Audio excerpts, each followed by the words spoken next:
Hi guys, how's it going? First off, sorry if I sound a little weird in this video. I was up till late last night streaming, which a few of you joined. It was a good time.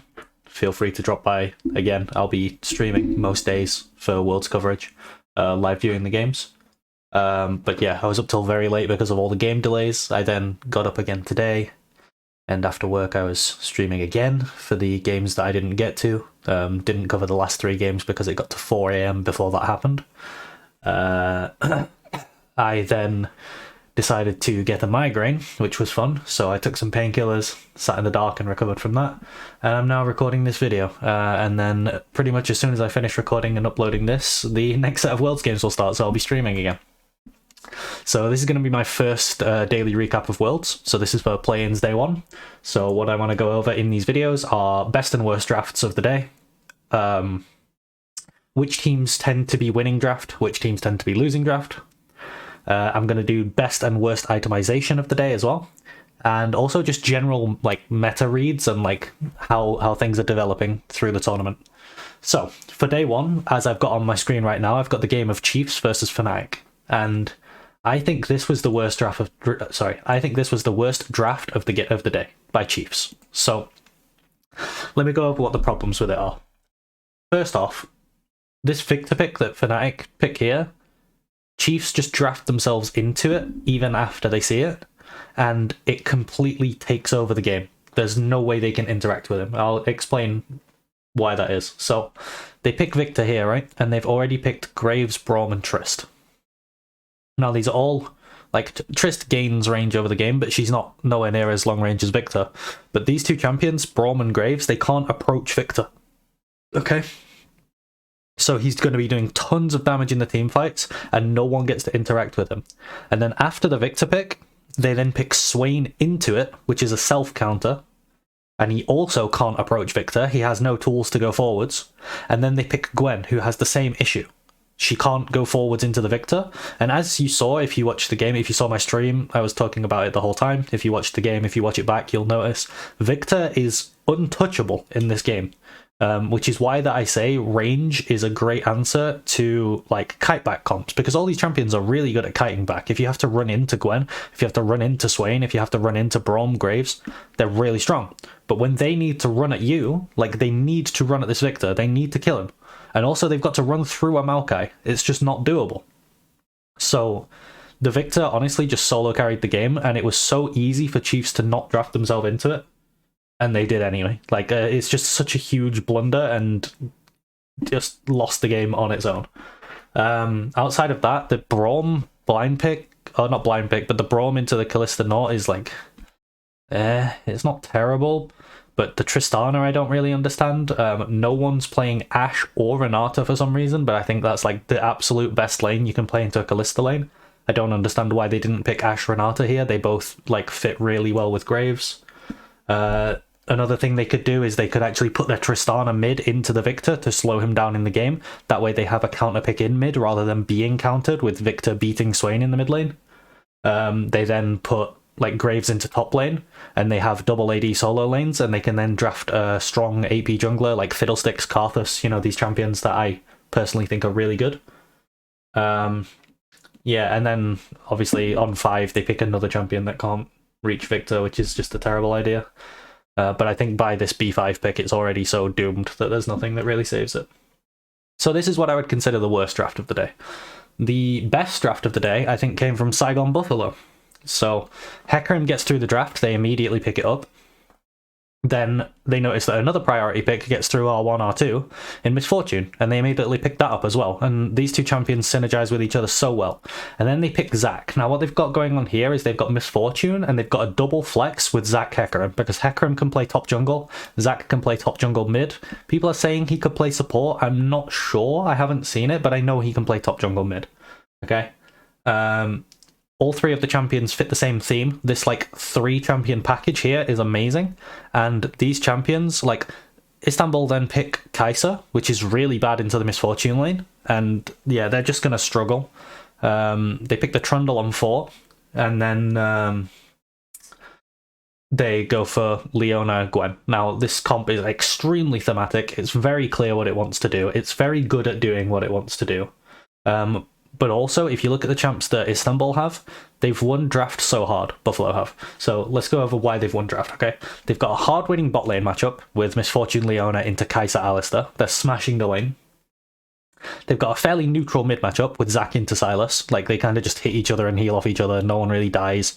But the Zac's ganks and roams are more potent. They've got a winning top matchup with Gwen into Sejuani. They've got a winning side lane because of Gwen into Sejuani. They're scaling better because of Gwen and Misfortune instead of Kai'Sa and like Sedge. And also Hecarim is outscaling Trundle. Yeah, the fact that they're outranging as well, like they win team fights, they outrange, they outscale, they have winning lanes. Like every aspect of this draft is winning for Saigon. The only thing, I mean, I think there's some individual champion tweaks, but all in all, it's an amazing draft. The biggest problem I see with it is these two bans here, the Jarvan and the Lee. What I would actually like to see here is like maybe a Kindred ban. I don't know if Istanbul can play Kindred, but if they do, Kindred would be an insane pick instead of Trundle to deny this combo engage. And also outpace the Hecarim in the jungle and invade him, if possible. But maybe not with the losing lanes that they draft, but you know. What can you do? If you're going to blunder draft that hard, it's hard to find picks that save it, but that's one of the ones that I think would be a good ban from Buffalo. And then another one would be like maybe Thresh or Morgana, some sort of denial support that can like stop the Zac, try and stop the Hecarim, create some space, but also give some extra reach. Like Morgana bindings can help them find picks where otherwise they don't have the range to do anything. Thresh hooks can help them find picks where they otherwise don't have the range to do anything. So yeah, I think those would be better bans than Lee Sin or Jarvan, which I don't think these two champions are really an issue for them. Maybe Lee Sin kick, but that's a maybe. So yeah, I think that was the hardest draft win of the day, where like this was very clearly Saigon winning draft, whereas I think this was very clearly Chiefs losing draft. Like they actually pick the Swain and the Gwen into the victor here. So that's why I differentiate them between the worst draft and the best draft. Okay. All in all then, who is winning draft most of the time? Well, the teams that are winning, surprisingly, despite their play, are Loud. Both games Loud played, I think they had a very, very advantageous draft. Okay. Also, Saigon, this is the only game that they played, and they crushed draft, clearly. Fnatic, I mean, this is one of the Fnatic games, and they crushed draft here, as I've been over. But also the other game they played two, and they were ahead in draft both times. And finally, DRX. DRX outdrafted RNG pretty hard, but again, I think that was more a case of RNG drafting badly, and DRX just kind of benefited from that. I don't think DRX's draft was insane or anything. So yeah, RNG are probably my honourable mention for worst draft, because I really didn't like their draft. So we'll use them to start off on the teams that are losing draft. First off, there's RNG. There's also Evil Geniuses, who I think lost draft to Fnatic pretty hard. There's Detonation Focus Me, who lost draft as well to Loud. And then there's Chiefs, who in this game, as we've seen, they lost draft to Fnatic. I think the Wildcats and Mad Lions drafts were like fairly neutral both times, so neither of them have made it onto the lists. And I think that's all the teams that played.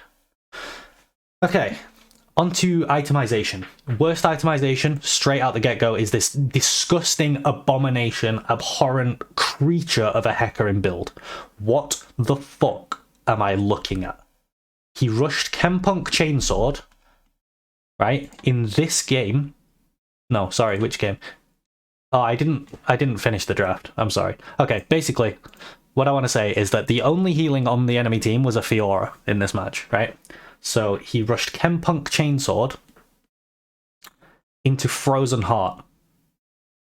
So not only does he not have a mythic, he has two items that are like not good, but his top laner also had a Frozen Heart. So the aura's not even doing anything because they don't stack. What is he doing? What is he? I don't know. This game, did that build hurt me? Emotionally? Physically? Yeah. Anyway, best itemization comes from this game. So this was Fnatic against Evil Geniuses, right? And you've got a very control-y sort of teamfight comp from Fnatic, and then you've got this very volatile comp with Viego, Sylas, Caitlyn Lux, and Renekton, where they need to get kills. It's like, go, go, go, we need to snowball, get kills, play through bot, you know? And if everything goes in a nice, controlled manner, Fnatic will just outscale and win by default. So Upset on Misfortune, instead of building the classic Kraken Slayer into Lord Dominic's, which, you know, does the most damage, that's undebatable, but he builds Gale Force first, gives him the extra move speed from the Mythic passive, gives him the dash on the active, keeps him a lot safer, and then he builds Bloodthirster second. Now, he does lose some damage for this build, but that's not important, because if they survive the initial pick from Evil Geniuses, they win by default. So I really like the itemization that Upset showed in this game. It was really nice. Okay, on to the overall world's meta that we've seen so far. What is and isn't there? What's there? What's missing? So first off, I'm gonna big myself up a bit here. Let's go here. Yeah, I called the Graves pick. I was spot on. Graves has been picked or banned in a lot of the games. There's been a lot of Graves, and when it's been played, it's looked really good. It's been pretty high prio on it, so I'm quite happy with that one. Also, Caitlyn. I accidentally clicked on this tab before, but yeah, Caitlyn's been pretty much pick ban in the tournament as well. I had her as my most banned champion, so that's another one. And then another one that's been pick ban has been Hecarim. I think a lot of people expected this. The champ looks really good. It should probably be, Hecarim and Caitlyn should probably both be red side bans most of the time, unless you have a specific answer for it. In terms of specific answers for things, let's talk about some things that are missing. So into Caitlyn Lux, where is Ashe? Ashe just got buffed, and she's traditionally been one of the best answers into Caitlyn lanes, of all time.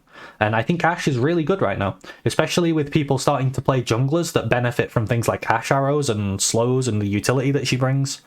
Ashe is really good, and not one game has she been picked or banned. Now, another champion that's not been picked or banned in a single game has been extremely high priority for teams all across the world until Worlds. And now, nothing, even though there's so many angles where she would be insane. That's Renata. There's not been a single game where Renata has been picked or banned. What's going on? This champion is actually insane. Her ult is game defining, and a lot of people are playing full engage comps with a lot of champions that do heavy auto attack damage. We've seen multiple comps with Jax, Hecarim, Graves. Obviously there's the AD carries on the team. If they get hit by a hostile takeover, they actually do so much damage to their own team when they're trying to engage, and since they're all going to be running at you, it's so easy to hit them all with it. It also has a really great lane into a lot of champs that are being played. There's a lot of melee supports being played where the Renata can bully it with her range. So yeah, I'm just not sure what's going on with the Renata not being there. And then finally, we're still seeing things like Vi in the jungle. We're seeing engaged supports. We're seeing Nautilus. We're seeing all these things that want to pick you off with CC. Where's the Morgana flex? I want to see some Morgana jungle. I want to see some Morgana support. I want to see it denying these picks that are so one-dimensional, like the Vi, Vi ulting in. Just flex the Morgana and just deny her from ever being able to do anything for the rest of the game. Outpace her in the jungle if it's jungle Morgana. Yeah, I don't know. This pick's missing for some reason. On to some picks that I didn't expect to see. First off, it's Leona. This champ has had heavy prio and hasn't looked great.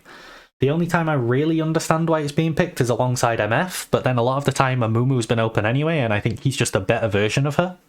The only time I can really see you justifying picking Leona instead of Amumu is if the enemy has Silas and you don't want to give him Amumu ult. But even then, Leona ult's also really good for him, and there's probably better options for support that you can find.